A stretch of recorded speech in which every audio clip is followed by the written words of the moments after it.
কেমন আছো? আজ নতুন ভিডিও শুট করলাম।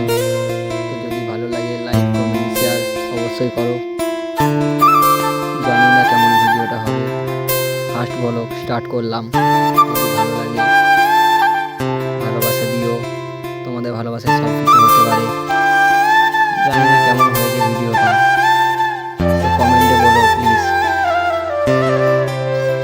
আরও নতুন নতুন ভিডিও বানানোর চেষ্টা করবো।